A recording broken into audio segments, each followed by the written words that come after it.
Nous nous trouvons donc ici au musée Jenisch-Vevey et c'est important que cette grande rétrospective, cette première grande exposition consacrée à Marguerite Burnand-Provins en Suisse se déroule dans cette institution veveysanne parce que ça fait écho à l'exposition de 1903 où elle a présenté dans les murs même du musée Jenisch les petits tableaux valaisans, qui est une œuvre d'art totale dont elle a dirigé la création dans le moindre détail.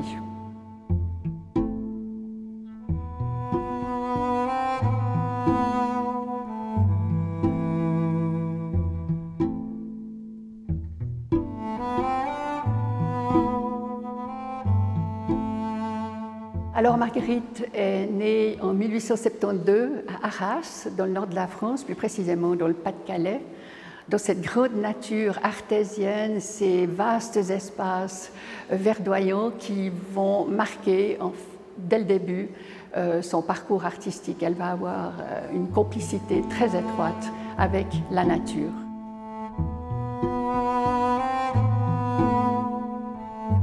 Nous nous trouvons ici devant un magnifique portrait photographique de Marguerite qui met en évidence le goût que cette femme nourrissait pour la posture, une certaine mise en scène. Elle adorait revêtir de magnifiques capelines avec des rubans, d'orner ses épaules de col au dentelle, ses doigts de multiples bagues, et regarder ses cheveux crépus, noirs.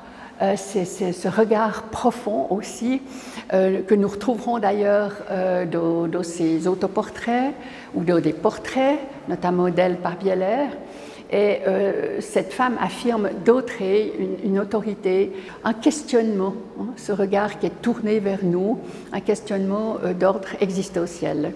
Elle se disait elle-même, je vous cite cette phrase, « petite fille brune et violente », qui rêvait d'aller comme une guerrière au-devant de la vie. Le cœur hardi, débordant du goût de l'aventure, héritage des conquistadors dont mes veines portent le sang rouge et or. Elle est née au nord de la France, son père était belge, sa mère était hollandaise, mais elle-même avait une sensibilité, un tempérament du sud. Elle le dit elle-même, je ne suis qu'une arabe égarée au milieu du désert.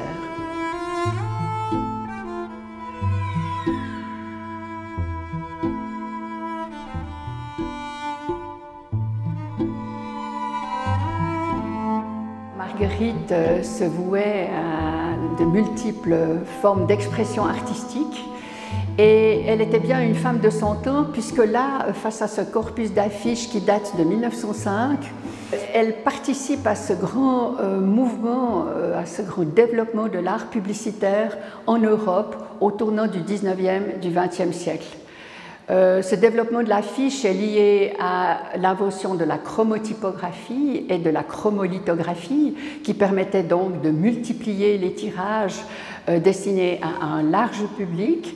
Il est intéressant de constater qu'à la fin du 19e, c'est l'époque du symbolisme qu'elle étudiera à Paris, mais surtout de l'Art Nouveau. Et la devise, en quelque sorte, de l'Art Nouveau, c'était l'art de tout, l'art pour tous.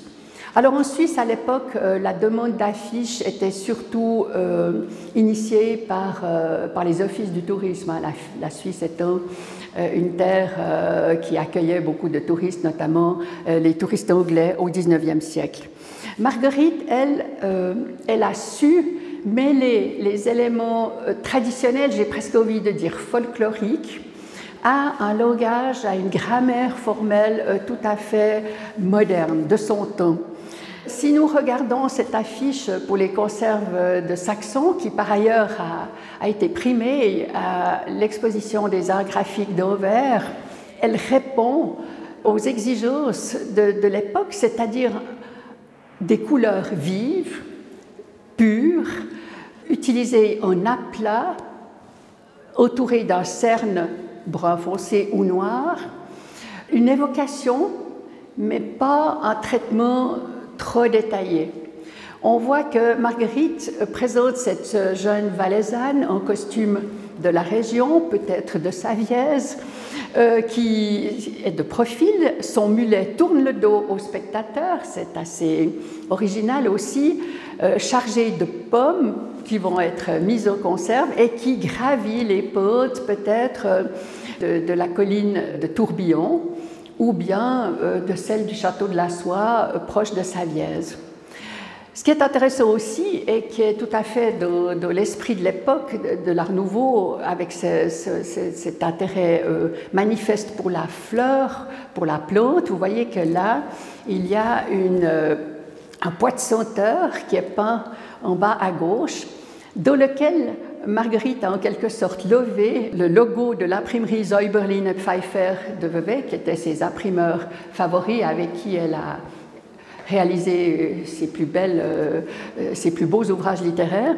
Et puis sa signature, Marguerite Burnat-Provins, née Provins, épouse de Burnat, il y a très saut de le relever parce que quelquefois elle ne signera que Burnat, dans un cartouche à la manière des Japonais. Les Japonais signaient leurs œuvres et donnaient le sujet de leurs œuvres dans des petits cartouches dans lesquels ils plaçaient les idéogrammes. Donc une affiche forte sur le plan graphique. On va à l'essentiel. Avec les confitures de Saxon, elle tire, si on peut dire, un peu plus sur la corde sensible. Hein.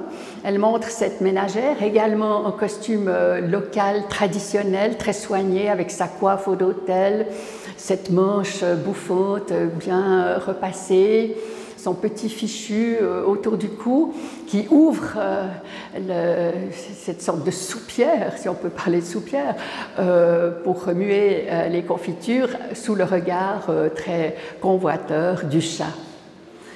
Avec les confitures de Saxon et les deux petites filles, là aussi, il y a une image attendrissante de cette femme qui a souffert toute sa vie de n'avoir pas pu avoir d'enfant et qui montre une mère ou une grande sœur avec une plus petite fille qui lèche la confiture, là dans un dispositif compositionnel extrêmement fort, hein, et où l'écriture très simplifiée mais très lisible, dialogue en quelque sorte déjà de par la gamme chromatique avec la palette des dégradés brun, bordeaux des costumes de ces petites filles.